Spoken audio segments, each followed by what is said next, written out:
El siguiente programa es familiar, para todas las edades.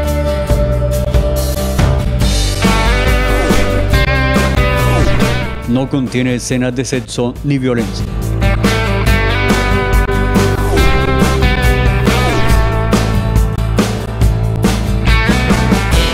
Tele Zapatoca, proyectando la imagen actual.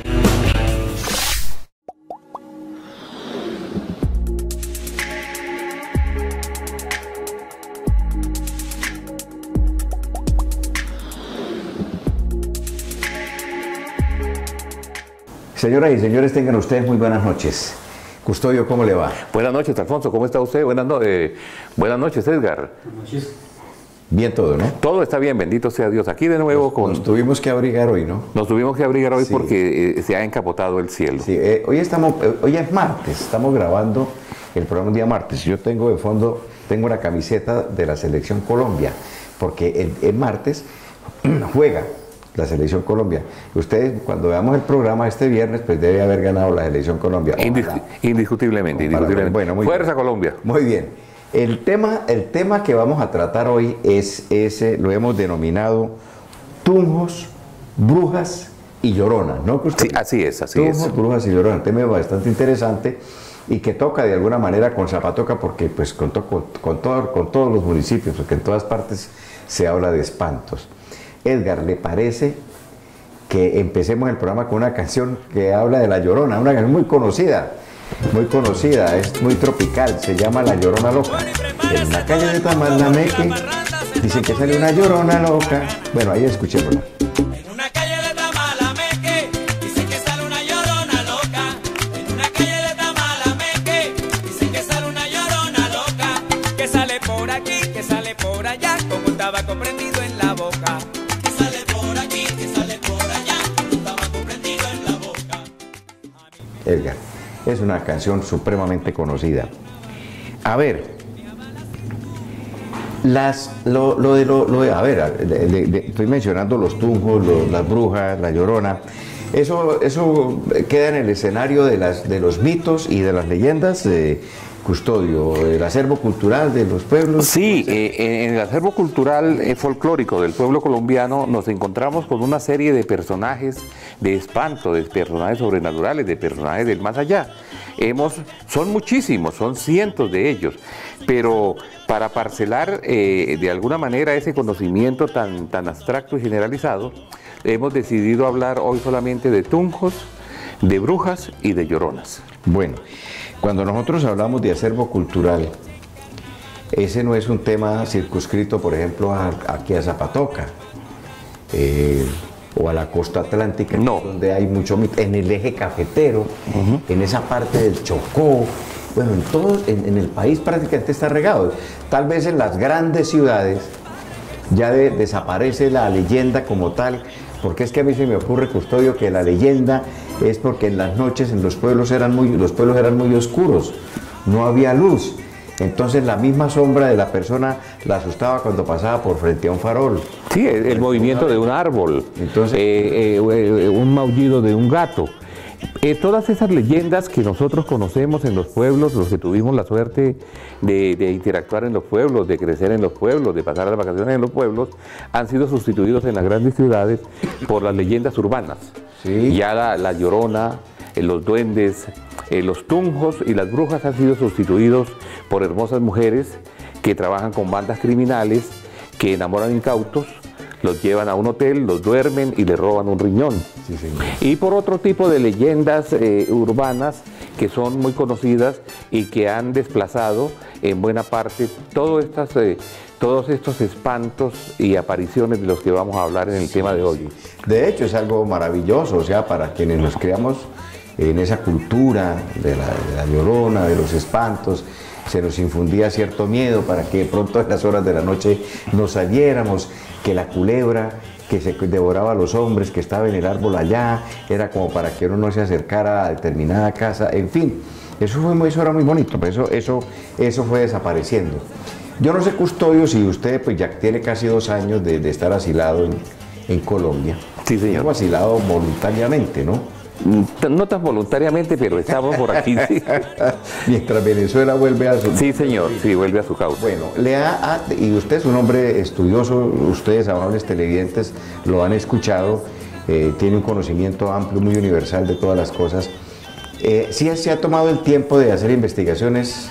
Sí, por supuesto. Sobre muchas cosas. Por supuesto. Cuando hemos hablado, tertuliado desprendidamente, pues me lo ha mencionado. Tocábamos el otro día el tema de los tunjos en la laguna de la iglesia. Sí. Nosotros llamamos la laguna de la iglesia una laguna que quedaba detrás de la iglesia por la carrera 11, en donde queda, ahí quedó mucho tiempo la Secretaría de Salud y detrás de lo que fue esa casa de la Secretaría de Salud, que es una casa habitada hoy por una señora por una floristería, una señora que fabrica unos excelentes tamales, está un salón de actos, en fin, en la parte de abajo, de atrás, hacia el occidente, hay una depresión así de grande y las calles son irregulares porque tuvieron que bordear esa laguna y se dijo y se decía que inclusive la iglesia también está sobre una laguna y que ahí habían tunjos. ¿Qué conoce usted de eso, custodio? Sí, primero vamos a explicar qué es un tunjo, aunque casi claro, todo el mundo lo sabe, ¿no? Por supuesto que sí. El tunjo, de acuerdo a la tradición popular, es un niño de tamaño mediano, de este tamaño, totalmente de oro.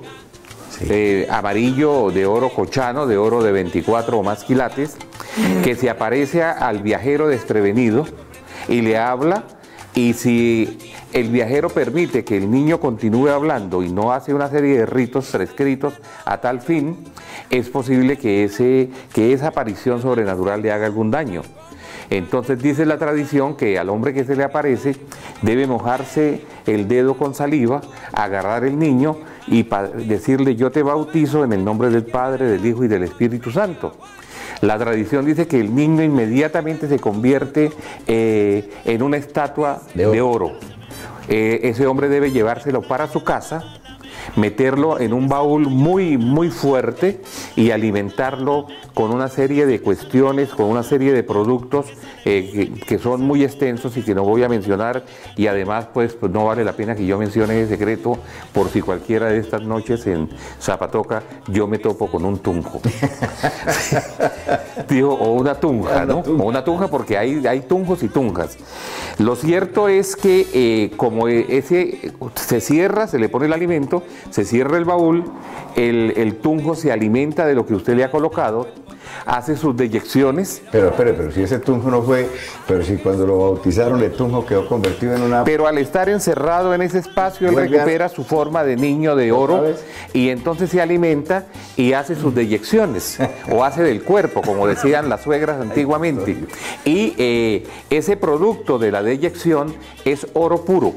O sea, entre más comida, entre más comida, más oro. Y el dueño saca el oro y le vuelve a poner comida, y eso no es una gallina de los huevos de oro, es el tunjo de la postura de oro. Me preguntaba alguien que qué pasa si se lo consigue una mujer. La mujer no podía en aquella época bautizar al tunjo, entonces debía despojarse rápidamente de su ropa interior y cubrir totalmente el tunjo. Con la ropa interior. Con la ropa interior, entonces... Pero ahora que usan tanga, ¿cómo es? No, ahora es imposible. Ahora ninguna mujer podría, o con la enagua, que tampoco la usan, ¿no? Ahora no se usan. No usan enagua. Enagua o combinación. O combinación, sí, señor. Ay, Dios. Ese es el tunjo. Entonces, preguntando aquí en Zapatoca, por cierto, tuve una muy agradable conversación. Lo que pasa es que usted se fue. Sí, señor. El día que nos invitaron amablemente a cenar en la casa de los padres de Edinson Durán. Doña Luisa y don Domingo Durán. Don Domingo me contó una historia cuando comencé a jalarle la lengua de las brujas, de los duendes, porque ya teníamos más o menos planificado hacer este programa. Y me contó que en alguna época de su juventud, de su infancia, se decía que si uno se acercaba a la laguna que estaba detrás de la iglesia, donde había una depresión por donde pasaba un riachuelo subterráneo, se podía ver a los tunjos jugueteando al final de la tarde. Sí. Entonces uno miraba por ese hueco y ¡pum! Pasaba un tunjo de oro, ¡pum! Pasaba otro tunjo de oro, pero era casi imposible meterse allí. Es muy profundo, de paso. La razón de la aparición de esos tunjos allí, me dice don Domingo, se debió a que alguien botó vino de consagrar que quedó en una copa allá en esa depresión, en esa fisura. Entonces mire cómo es de interesante, en toda la región de Santander, de la provincia de Vélez, los tunjos están presentes en todo y cada uno de los pueblos. Oiga, a propósito de los tunjos, imagine que nosotros, los Quintero, tenemos la familia Quintero y Rueda, la familia nuestra, por el lado de los Quintero es de por allá. Y entonces nos contaba el abuelo y mi tío Silvestre Quintero, que una vez pasaron unos sacerdotes por allá y de regreso, pálidos, le dijeron al tío Silvestre que habían visto a unos tunjos. Y entonces mi tío preocupado pues le llamó la atención, ¿y cómo así? Dijo, sí, vimos unos tunjos allí, más allá. Y entonces dijo que por qué no los acompañaba, que los muchachos, los sacerdotes jóvenes estaban pues intrigados con los tunjos y se fueron hacia allá. Y resulta que cuando dijo, miren los tunjos allá, le dijeron, un sacerdote le dijo a mi tío, dijo, no, pero ¿cuáles tunjos? Esos son los hijos del compadre no sé qué, pues los Rueda, que cariñosamente les decimos Pelusa. Ellos, claro, todos pequeñitos y bien bonitos y bien blanquitos, el cura estaba convencido. Entonces, ¿no será que esas apariciones son todas así, Custodio? Lo que sucede es que la leyenda popular encierra ciertas verdades que se ocultan a través de esos simbolismos, ¿no? Sí, señor. Yo nunca he visto un tunjo, yo nunca he sabido de eso, pero forma parte del acervo cultural de los pueblos, indiscutiblemente. Sí, definitivamente. Muy bien, entonces, digamos que el tema de los tungos, porque son pinceladas que nosotros vamos... Sí, por supuesto. Hay muchas historias sobre eso. Hablamos de tunjos, de brujos, de brujas y de lloronas. ¿Qué tal si hablamos primero de Llorona? ¿Cómo no? También. ¿Qué es la Llorona? Otro tema apasionante. Está en toda Mesoamérica. No sabemos si la trajeron los españoles porque en Barceloneta, hay desde por allá del año 1300 una historia muy similar a como nosotros la conocemos en estas latitudes. No sabemos si ese paso o esa simbiosis de las culturas española con nuestros indígenas, sí, porque los morenos de Zanzíbar, de Dahomey, de Senegal también tienen historias muy parecidas. Sí, la Llorona se dice que es una mujer muy hermosa que tuvo un traspiés dentro de las tantas variantes de la leyenda, porque tiene muchas. Sí, tuvo un traspiés amoroso con su novio y lamentablemente quedó embarazada. Entonces, para ocultar esa deshonra ante sus padres, que en aquella época era motivo terrible de desazón para los progenitores, ella decide, cuando nace el bebé, quitarle la vida, cometer un infanticidio. Le quita la vida al niño. Le quita la vida al niño y lo arroja a un río. Después de nacido el niño. Después de nacido el niño. Entonces se cuenta la leyenda, o alguna de las variantes de la leyenda, que es una mujer que anda con un niño en el cuadril, en el regazo, echando gritos de noche que ¡ay mi hijo, ay mi hijo! Otra leyenda dice que no, que era una mujer que vivía con un hombre que era mujeriego y ella era exageradamente celosa, y eran muy pobres y vivían en una casa muy paupérrima de madera y se alumbraban con velas. Y una noche el buen hombre se fue de parranda con los amigos y la señora decide seguirlo para sorprenderlo en el acto de infidelidad y reclamarle airosa por qué, teniendo tanta agua pura y cristalina en su casa, se detenía a beber en aguas poco conocidas. La señora se va, los niños se ponen a jugar, se cae una vela, incendia la casa, mueren los 3 niños, ella regresa, se desespera, se quita la vida al ver la tragedia que había causado. Entonces, esa variante de la leyenda dice que la Llorona se le aparece a los hombres infieles, ¿ah, sí? A los hombres que abandonan el lecho conyugal. Por eso a mí no se me ha aparecido nunca la ni se le aparecerá, Alfonsito, ni se le aparecerá, ni a usted ni a mí, porque nosotros nunca abandonamos el lecho conyugal en altas horas de la noche para ir a buscarle males al cuerpo. Entonces son muchas variantes y toma diversos nombres. Sí. Llorona en Colombia, sí. Sayona en Venezuela, sí, Bacompeso en Panamá, y tiene una serie Pero de... es el mismo, ¿no? Es la misma. Bueno, ¿en qué momento la mujer se vuelve llorona?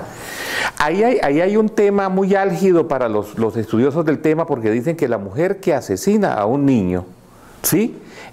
Incluso en vida pena, Entonces yo conozco leyendas del Táchira y leyendas de Bucaramanga, donde mujeres que cometieron infanticidio, se dice que las han visto estando vivas en el sitio donde cometieron el crimen monstruoso de quitarle la vida a un bebé, desandando, como se dice popularmente en el folclore. Sí. Sí, penando en vida, se conoce. Sí, señor. Entonces, ahora, los mexicanos, por el contrario, dicen que las lloronas son las mujeres que mueren al dar a luz. Vea pues. Entonces, Salen en pena. Salen en pena a quejarse y a lamentarse por no haber podido estar al lado de su hijo. Venga, Custodio. ¿La Llorona tiene alguna manifestación física? O sea, ¿es una mujer Sí. por la calle? Sí. ¿O qué otro? Es una manifestación física. Algunos dicen que es una mujer que casi levita, que flota, que no camina. Sí, señor. Yo conozco muchas mujeres que no caminan, levitan, se creen, pero no son lloronas. Porque ellas creen que son la última Coca-Cola fría del desierto. Bueno, lo cierto es que sí tiene, dentro del folclore, dentro de la tradición, tiene aspecto físico. Algunos dicen que va vestida de blanco, otros que va vestida de negro, otros que camina, otros que lleva a un niño en el regazo, otros que lleva a 2 niños en el regazo, otros dicen que todos coinciden en que es de pelo largo y que el pelo le cubre la cara y que el rostro es terriblemente diabólico y que profiere unos gritos espantosos. Sí, sí. Mira, a propósito, estaba yo muy niño y había un personaje que creo que ya está muerto, le decíamos Pechuelana. Yo no recuerdo el apellido de él, pero le decíamos Pechuelana. Y estaba en el Café Real, que todavía se llama Café Real, pero era en el donde está hoy la mueblería de Otto Galán y Gratis Malacuña. Ahí quedaba el Café Real. Y estaba hablando con otros señores, y yo de niño, pues, escuchándolo. Y entonces estaba contando la hazaña que se había encontrado la Llorona por los lados de la Tenería, se llamaba, al pie del matadero. Donde acomodaban cueros. Eso es correcto, dijo, la cogí, me quité la correa y le di una muenda. Y por ahí vi a fulana de tal con los cuerazos, entonces sí era la que yo creía. O sea, la gente misma se inventa unos cuentos y uno queda, de niño queda convencido de que eso es cierto. Claro, claro. Pero, de todos modos, esos son temas que se van quedando en la memoria colectiva, ¿no es cierto?, Sí, de las sí. personas, ¿no? Y que debemos tratar de que no se pierdan, porque son temas muy interesantes que, aunque parezcan banales y sin sentido, eso forma parte de la memoria colectiva de los pueblos. Como una especie de mitología nuestra, ¿no? Sí, por supuesto, Eso por es un supuesto. mito en Colombia, lo de la Llorona. En muchas partes he escuchado hablar de la Llorona. Sí, señor. Muy bien. Antes de continuar, para terminar el tema de la Llorona, me queda una pregunta que le hago anticipadamente, es ¿cómo trata la literatura el tema de la Llorona, pero después de los siguientes mensajes institucionales, Custodio? ¿Cómo no?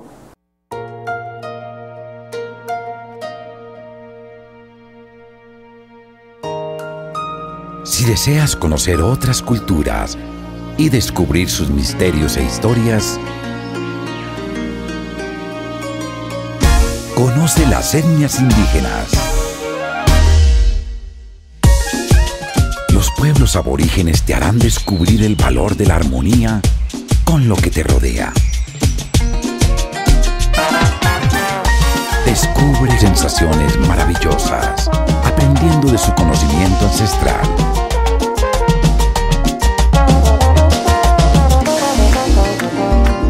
Vive la invaluable experiencia de encontrarte con la historia.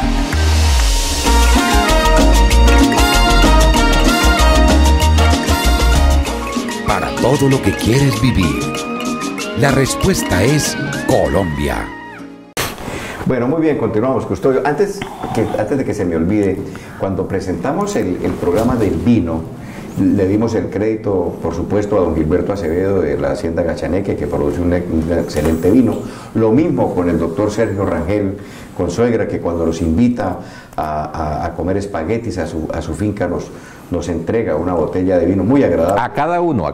Los espaguetis con el vino que produce Sergio Rangel Consuegra. Pero se nos olvidó mencionar a 2 personas que nos obsequiaron el vino. Vea, porque no, yo sé que si hubiéramos hablado con Gilberto y hubiéramos hablado con Sergio, pues ellos nos hubieran igualmente. No, 2 personas nos otorgaron, nos dieron las botellas. Sí, señor. Fue Gonzalo, el que llamamos nosotros cariñosamente el aporreado, que es un gran distribuidor de vino también, y Jairo Quesada, el centavo menos, allá en la Plaza de Mercado. Gracias a Jairo, gracias a Gonzalo, porque nos permitieron degustar el vino Gachaneque y el vino de Sergio Rangel Consuegra por cortesía de ustedes. Entonces quería hacer eso porque se nos olvidó dar el crédito la vez pasada. Bueno, vamos a continuar con el tema de la Llorona. Yo le preguntaba a Custodio antes del corte que si la literatura se ha ocupado del tema puntual de la Llorona. Sí, la literatura, el cine, la música, y hay algo muy curioso que usted, no sé por qué no lo ha mencionado, porque usted es chavista.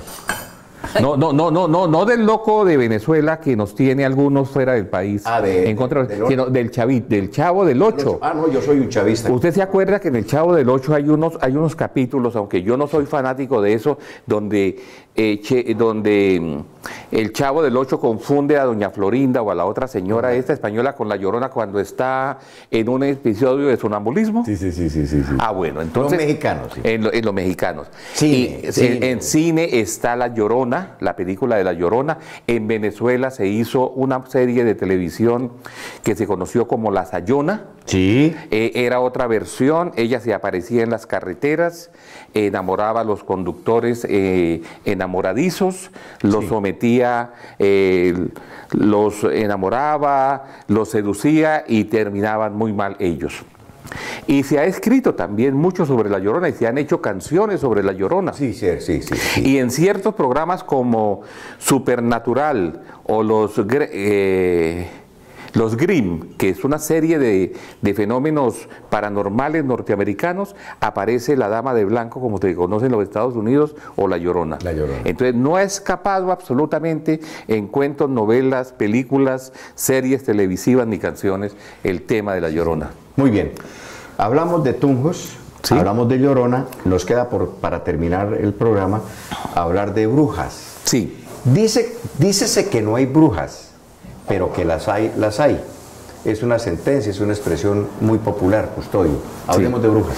Sí, las brujas también son una creencia folclórica o un mito o una leyenda de los pueblos de todo el mundo. Aquí sí no hay pueblo que escape al cuento de la bruja. La bruja sería una mujer o muy joven o muy vieja o madura, no tiene un límite de edad, hermosa o poca agraciada, que conoce los secretos de la herbolaria, que conoce los secretos del sortilegio, que conoce los secretos de la magia blanca, de la magia negra, de la magia roja, de la magia verde, porque la magia tiene todos los colores, que incluso en oportunidades llega a hacer tratos o pactos con el diablo y dedica sus artes para hacer filtros de amor, para atraer seres queridos, para separar parejas, y que tiene poderes, y ha sido muy perseguida en la historia de la Iglesia.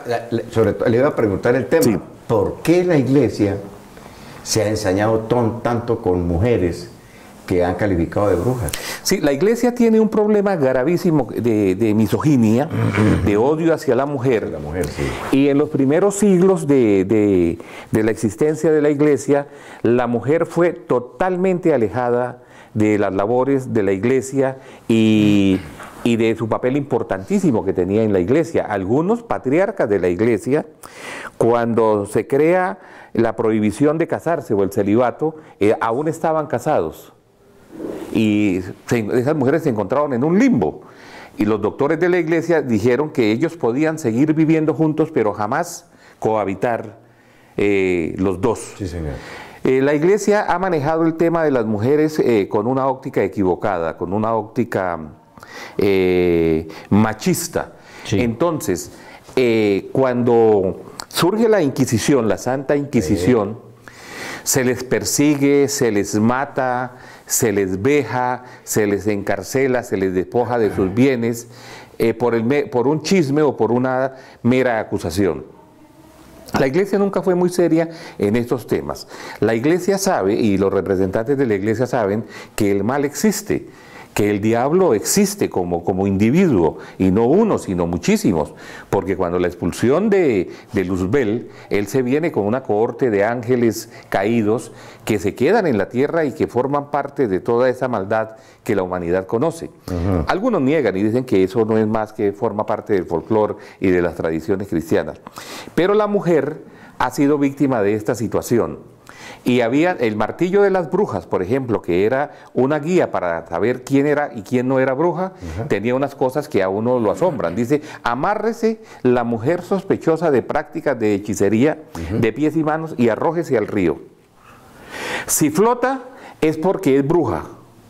Y si muere es porque no pudo invocar al demonio al momento y él la descuidó, por Dios. Entonces, la mujer que tenía lunares, que tenía muchos lunares, decía que había que, con una aguja muy larga, parecida a las agujas esas de arria, introducir la aguja. Si la mujer se quejaba, es porque era bruja. Si no se quejaba era porque el demonio la estaba protegiendo y había que quemarla. No, pero por Dios santísimo. ¿La bruja dentro de la historia ha tenido alguna manifestación física? Digamos, ¿las brujas se identifican físicamente por algo? ¿O solamente es en los cuentos, que en la escoba? Lo de la escoba, pues, ha sido la imagen tradicional de la bruja que sale de noche a los aquelarres a reunirse con sus similares y hacer ciertas actividades. Decían que casi siempre llevaban un niño, lo mataban y se bebían la sangre. Sí, señor. Que por eso los niños había que bautizarlos cuanto antes. A propósito de niños, ¿por qué la fiesta de los niños en la cultura anglosajona, creo? La fiesta del Halloween, que es el Día de las Brujas. Es el Día de las Brujas. ¿Por qué se llama el Día de las Brujas? Yo tengo entendido de que la fiesta del Día de las Brujas pasa de conmemorar una trágica situación, de persecución de brujas y esas cuestiones, a convertirlo en algo comercializado hoy día, porque eso se vende en los disfraces y se vende de todo. Y el niño iba a la casa de la bruja a pedir un caramelo y la bruja lo metía a su casa y lo hervía en el caldero que siempre tenía. Entonces el niño va hoy día y pide, y va disfrazado y dice caramelo o hechizo, porque si no le daban un caramelo hechizaba. También forma parte indiscutiblemente de la cultura folclórica de los pueblos. Bueno, ya nos está acabando el tiempo, Custodio. Digamos que de experiencias sobrenaturales, yo nunca las he tenido. Sí. He escuchado, pero uno escucha esas historias con beneficio de inventario, la verdad.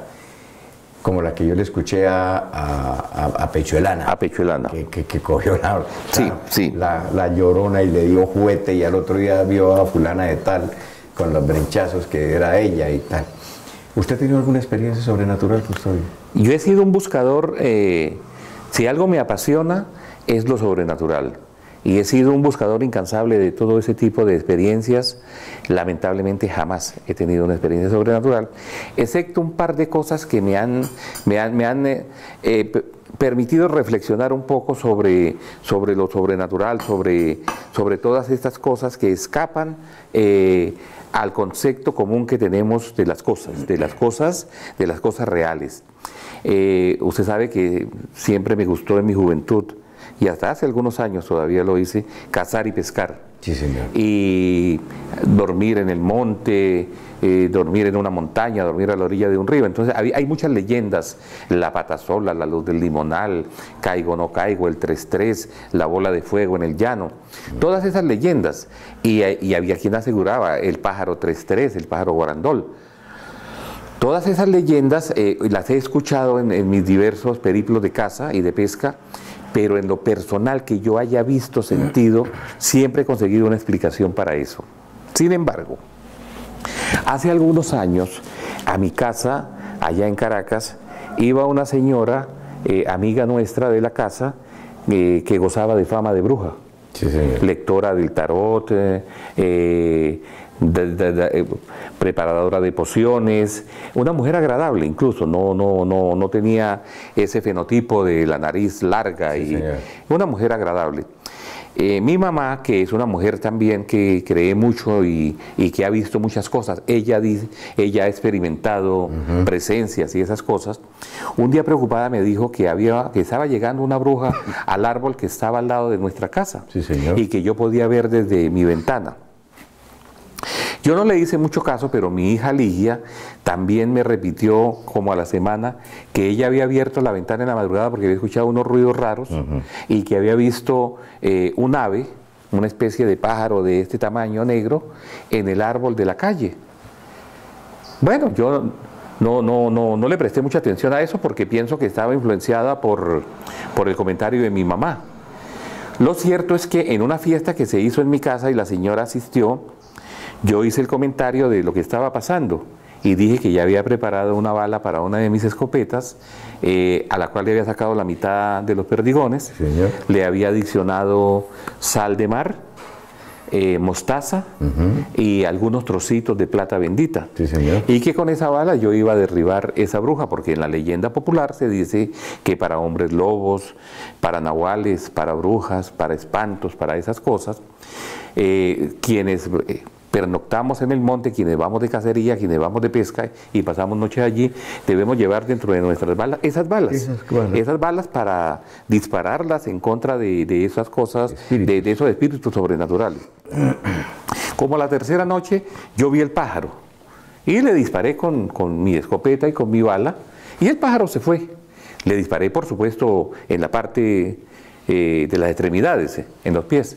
A los 8 días se apareció la señora que se sospechaba, según mi madre, que era la bruja que nos visitaba, con dos muletas y una pierna con todos esos hierros que le colocan cuando se ha fracturado, y nos contó que se había caído en su casa por las escaleras y se había roto la pierna. ¿Cómo es? Entonces, eso para mí es más que coincidencia, es una coincidencia. Ajá. Eso no, yo no creo que haya sido esa bala que yo le disparé y que le ocasionó ese daño. Pero ahí está eso. Y de ahí nació una leyenda. Sí. Usted le pone un poco de imaginación y le cuenta eso a los nietos suyos. Y entonces mañana los nietos les cuentan a los hijos, Claro, dicen, claro. es que mi abuelo tuvo una bruja. que enfrentarse a una bruja, Claro. etcétera, y ahí vienen esa es la experiencia sobrenatural de Custodio sobre este tema. Hombre, es apasionante de verdad. Es apasionante. Y serían muchos los casos a seguir muchos los ejemplos que tendríamos para hablar de este tema. Nos podríamos demorar otro programa hablando del tema, pero ya la sentencia de Edgar es que ya no nos quedan sino unos 3 minuticos. Sí, señor. Custodio. De verdad que las brujas, en el caso particular de nosotros, aquí en Zapatoca, yo sí no conozco muchas. Hay historias. ¿Usted conoce alguna? Hay historias de Zapatoca. Alguien me contaba en el mercado, conversando de esas personas viejas, lo que pasa mayores que nosotros. Mayores, ya más de la tercera edad. Me contaba que había un puente aquí en Zapatoca, cuando la carretera era era por San Vicente, no sé, pero olvidé el nombre del puente. Cuando lo vea, le voy a pedir que me recuerde el nombre del puente. Me dice que ahí los arrieros no podían pasar después de las 10 de la noche. No los dejaban pasar. Que las brujas no los dejaban pasar. Y que incluso la curia de Bucaramanga había tomado medidas al caso y había enviado a un joven sacerdote exorcizador para que bendijera el puente, para que permitiera el paso, y que efectivamente la cosa se calmó durante algún tiempo, pero que al cabo de algunos años arreció con más fuerza. Eso me recuerda, ya para terminar, un cuento que me echó Fernando Díaz Cancán, y me lo corroboró David Rueda Villetes, un gran amigo mío, esposo de Celina, otra gran amiga, choferes ellos, ¿no? Que cuando bajaban por la quebrada en medio, aparecía el carro fantasma, a veces de noche, casi siempre aparecía el carro fantasma cuando iban entrando a la quebrada en medio, porque el carro fantasma, ellos veían 2 luces y parecía que se iban a chocar, y llegaban pero cuando iban llegando al puente desaparecían las luces, pasaban el puente y cogían la vía del Boquerón y no había más carro. Entonces el puente era que de pronto, cuando se construyó la carretera, el Boquerón, que es una peña que es un talud negativo, o sea, los carros casi que pasan es por debajo de la peña, ¿no es cierto? O sea, se tuvo que socavar la roca para hacer la vía. Entonces después se descubrió con el paso del tiempo que el carro fantasma era el siguiente. Resulta que en la esquina pasando el puente hay una virgen, y generalmente donde hay una virgen los choferes van poniendo bombillos que ya no sirven, espejos, qué sé yo.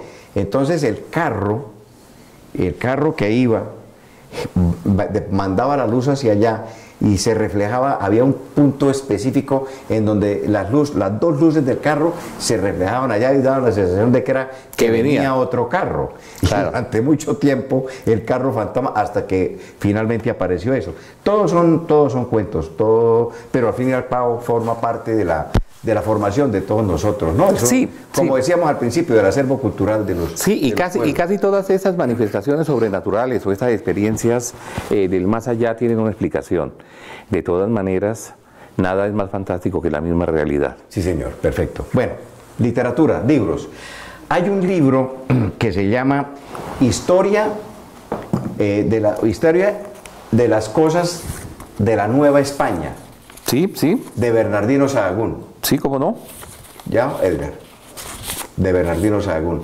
Les recomiendo que se lean ese librito que tiene mucho que ver con cosas de esto. Y el custodio lo decía al principio, de España trajeron muchas historias de esa naturaleza que se conjugaron con las que tenían nuestros... Y las alinearon los morenos. Eso es correcto. Sí, señor. El libro que les voy a recomendar es un libro extraordinario de un hombre que ha escrito mucho, joven, se llama Mario Mendoza, y el libro se llama Paranormal Colombia. Léanlo, vale la pena para aclarar algunos de los conceptos que hoy hemos emitido aquí en ese programa. Muy bien, hasta aquí llegamos, señoras y señores. Tengan ustedes muy buenas noches.